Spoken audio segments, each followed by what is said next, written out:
ஹரஹர நம பார்வதிபதயே. ஹரஹர மகாதேவ.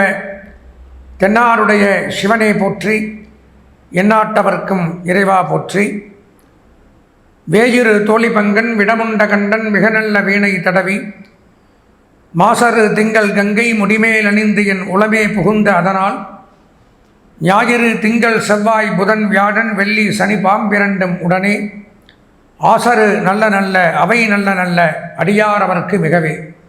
ஆதித்யாஜ சோமாய மங்களாய புதாய குரு சுக்ர சனிபியஸ்ச ராகவே கேதவே நமஹா நவக்கிரகேபியோ நமஹா. அன்பார்ந்த எங்களுடைய நெக்ஸ்ட்ஜென் தொலைக்காட்சி நேயர்களுக்கு உங்களுடைய ஜோதிட ஆச்சாரியர் ஜோதிட குரு சிவஸ்ரீ சரவணமாணிக்க சிவாச்சாரியர், முதல்வர் காஞ்சி காமகோடி பீடம் வேதசிவ ஆகம குருகுலம் பாடசாலை, சங்கரமடம், காஞ்சிபுரம்.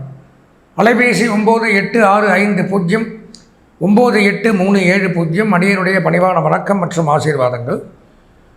நாம் நமது தொலைக்காட்சி நேயர்களுக்காக அநேக விதமான பலவிதமான பதிவுகளை எல்லாம் ஒவ்வொரு டைம்லேயும் ஒவ்வொன்றா போட்டுகிட்டே இருக்கும். நான் மட்டும் இல்லாமல் நிறைய பேர் நிறைய கருத்துக்களை சொல்லுவாங்க நம்ம நெக்ஸ்ட்ஜெனில்.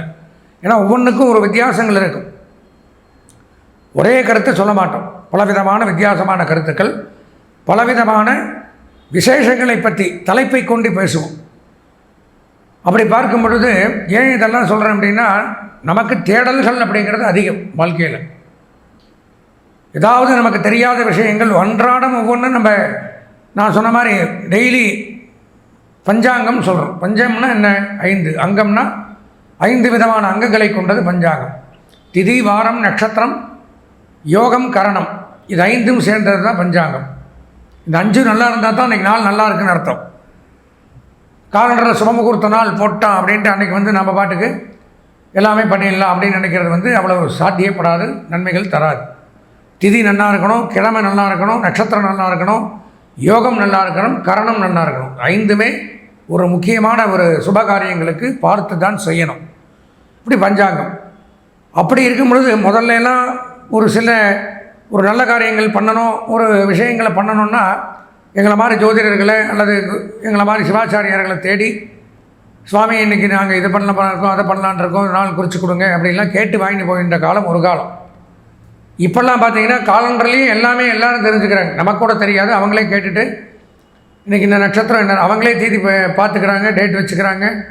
இன்றைக்கி நல்லா இருக்கா?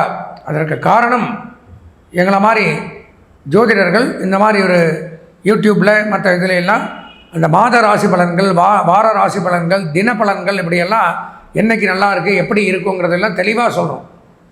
அந்த வகையில் இந்த 5 கிரகங்கள் பயிற்சியாகி நமக்கெல்லாம் மாதந்தோறும் நன்மை, ஒரு மாதத்துக்கு ஒருக்க ஒரு 5 கிரகம் எப்படியும் பயிற்சியாகும். அதில் நமக்கு எப்படி இருக்குது? 9 கிரகங்கள்னு 5 கிரகங்கள் நன்மை எப்படி பயிற்சியாகக்கூடிய ஒரு மாதத்துக்கு ஒருக்கா. 1.5 மாதம் தமிழ் மாதமாக இருக்கட்டும், இங்கிலீஷ் மாதமாக இருக்கட்டும், கலந்து எப்படியோ ஒன்று பயிற்சி ஆகும்.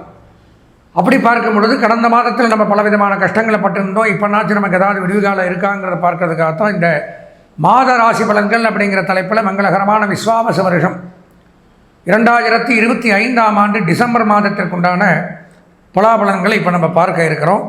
வாங்க உள்ளே போய் 12 ராசிகளுக்கு உண்டான பலாபலன்களை விரிவாக பார்ப்போம். அன்பார்ந்த எங்களுடைய மிருகசீரிஷம், திருவாதிரை, புனர்பூசம் ஆகிய நட்சத்திரத்தில் பிறந்த மிதுன ராசி நேயர்களுக்கு மாத ராசி பலன்கள் அப்படிங்கிற தலைப்பில் மங்களகரமான 2025ஆம் ஆண்டு டிசம்பர் மாத பலாபலன்கள் எப்படி இருக்குது அப்படிங்கிறதான் பார்க்குறோம்.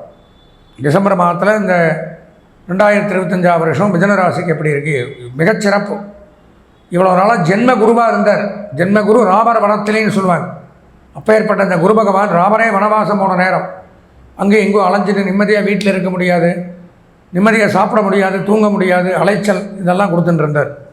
அப்பேற்பட்ட இந்த குரு பகவான் அதிசாரமாக வக்கரகதியாக 2ஆம் இடத்துக்கு வந்திருக்கார். குடும்பம், வாக்கு, தனஸ்தானம் அப்படிங்கிற இடத்துக்கு. மிகச்சிறப்பு. குடும்ப ஒற்றுமை மேலோங்கும். குடும்பத்தில் அசையாத சொத்துக்கள் வாங்கிறது, பேச்சின் மூலம் பல காரியங்களை சாதிக்கிறது. வாக்கு வன்மை, சொல்வாக்குன்னு சொல்கிறாங்கல்ல, அவர் சொன்னால் பழிக்கும், அவனை கேட்டு தான் செய்யணும், அவன் சொன்னால் கரெக்டாக இருக்கும், இதெல்லாம் வாக்கு வன்மை. மொத்தம் ஒரு காரியம் இப்போ நான் ஜாதகம் பார்க்குறேன்னா என்கிட்ட எத்தனையோ 1000 பேர் பார்க்குறீங்க. இதை பார்க்குறவங்களுக்குலாம் தெரியும். இப்போ நான் ஜாதகம் பார்க்குறேன்னா அது பழிக்கணும்னா எனக்கு அந்த வாக்குஸ்தானத்தில் நல்ல கிரகம் இருக்கணும். அப்போ தான் நமக்கு இந்த மாதிரி ஒரு ப்ரொஃபஷனலே பண்ண முடியும். இல்லாட்டி அதுக்குள்ளே நான் வரவே முடியாது. புரிஞ்சதில்லை உங்களுக்கு? 2ஆம் இடத்துல நல்ல கிரகம் இருந்தால்தான் இந்த மாதிரி வாக்கு ஸ்தானத்தில் பேச்சு திறமை, நான் பேசுகிறது, ஜாதகம் பார்க்குறது, இந்த மாதிரி என்னுடைய ப்ரொஃபஷனல் நிறையா கும்பாபிஷேகம் பண்ணுறது, பூஜைகள் பண்ணுறது, இதெல்லாமே பண்ணுறேன் அப்படின்னா அது காரணங்கள் 2ஆம் இடத்துல எனக்கு நல்ல கிரகம் இருக்கணும். அதாவது 2வது வீடு நல்ல கிரகத்தினுடைய வீடாக இருக்கணும். அப்போது இங்கே 2ஆம் இடத்துல குரு வக்ரகதியில் இருக்கிறதுனால குடும்ப ஒற்றுமை மேலோங்கும். குடும்பத்தில் அசையாத சொத்துக்கள் வாங்கலாம், வீடு வாங்கலாம், மனை வாங்கலாம், நிலம் வாங்கலாம், ஃபிக்ஸட் டெபாசிட் பண்ணலாம், பொன் பொருள் சேர்க்கை உண்டாகும், திருமண பேச்சு கைகூடும், திடீர் திருமணங்கள் சில பேருக்கு நடக்கும். வக்கரகதியில் குரு இருக்கிறதுனால யார்கிட்டையும் சொல்ல மாட்டான். திடீர்னு பண்ணின்னு வந்து கல்யாணத்தை பண்ணின்னு வந்து இதான் ஒய்ஃபு, இதான் கணவன் அப்படின்னு சொல்லி நிற்பாங்க. அந்த மாதிரி அமைப்பு உண்டாகும். வம்ச விருத்தி ஏற்படும். அழகு நிலையங்கள், பியூட்டி பார்லர், சலூன், உடற்பயிற்சி கூடங்கள், விளையாட்டு மைதானங்கள், இயற்கை பொருட்கள், ஹெர்பல்ஸ், மூலிகைகள், இதெல்லாம் சேல்ஸ், ஆயுர்வேதம் பொருட்கள், சித்தா, இந்த மாதிரி எல்லாம் பண்ணக்கூடியவர்களுக்கு மிகச்சிறப்பான ஒரு முன்னேற்றமான ஒரு மாதம் அப்படின்னு இந்த மாதத்தை எடுத்துக்கலாம். 3ஆம் இடத்துல கேது, உடன் பிறந்தவர்களுக்கு உடல்நலம் பாதிப்புக்கு வரக்கு வாய்ப்புண்டு. கேது 3ல் இருக்கிறதுனால சகோதர சகோதரிகளுக்கு உடல்நலம் பாதிக்கலாம், நரம்பு ரீதியான பிரச்சனைகள் வரலாம். அவர்களுக்கு அதாவது நீதிமன்ற வழக்காடு மன்றத்தில் பிரச்சனைகள் போகலாம். 4, 5 ஒன்றுமில்ல 6ஆம் இடத்துல புதன் சுக்கிரன் சேர்க்கை, ரணம், ரோகம், சத்ரு. படித்த படிப்புக்கு தகுந்த வேலை கிடைக்காது, படித்த படிப்புக்கு தகுந்த உத்தியோகத்தை பார்க்க முடியாது. வேலை ஒன்று இருக்கும், படித்த ஒன்று இருக்கும். அந்த மாதிரி வாய்ப்புகள் உண்டாகும். அல்லது உத்தியோகத்திலேயே நீங்கள் இருக்கிறது திடீர்னு ஒரு நமக்கு சம்மந்தமில்லாத ஒரு சப்ஜெக்டையோ ப்ராஜெக்டையோ கொடுப்பாங்க. அந்த மாதிரி அமைப்பு தேவையில்லாத வேற ஒரு விஷயத்தில் தூக்கி போடுவாங்க. அதே சமயம் பார்த்தீங்கன்னா வங்கி, ஃபினான்ஸ் டிபார்ட்மெண்ட், நிதி நிறுவனங்கள், கொடுக்கல் வாங்கல், நூல், பருத்தி, பஞ்சு, ஜவுளி மில், ஆடை ஆபரணங்கள், ஆயத்த ஆடைகள், இது சம்பந்தமாக தொழில் பண்ணக்கூடியவர்களுக்கு நன்மை அதிகரிக்குது. 7ஆம் இடத்துல சூரியன் செவ்வாய், அரசு வேலைக்கு வாய்ப்புண்டு. அரசாங்க நிலம் வாங்கலாம். விவசாயிகளுக்கு பெரும் செல்வம் ஏற்படும். கால்நடை பராமரிப்புத்துறை, விவசாயத்துறை, அதே மாதிரியே குடிநீர் வடிகால் வாரியம், நிலத்தடி நீர் சம்பந்தமான தொழில், அகழ்வாராய்ச்சி, கடல் சார்ந்த தொழில்கள், பொதுப்பணித்துறை, இதில் பணியாற்றக்கூடியவர்களுக்கு இந்த மாதம் மிகச்சிறப்பானது ஒரு நன்மை அப்படிங்கிறது ஏற்படுது. பொதுவாக மிதுனராசி அப்படின்னு பார்த்தோம்னா இந்த மாதத்தில் 100க்கு ஒரு 80% நன்மைகள், கல்வி பயிலக்கூடிய மாணவர்களுக்கு 90% நன்மைகள், கலைத்துறை, அரசியல்வாதிகள், பெண்களுக்கும் 90% நன்மைகள், சுய தொழில், உத்தியோகம், வியாபாரம், விவசாயம் செய்பவர்களுக்கும் 90% நன்மைகள் உண்டாகுது. இந்த மாதம் அதிர்ஷ்டமான வண்ணம் பச்சை, அனுகூலமான திசை வடகிழக்கு, அதிர்ஷ்டமான எண் 7, வணங்க வேண்டிய தெய்வம் விநாயகப் பெருமான். மகா கணபதியை வழிபட்டு இந்த மாதத்தை இனிமையான மாதமாக மாற்றிக்கொள்ள ஆசீர்வதித்து விடைபெறுகிறேன். நன்றி, வணக்கம்.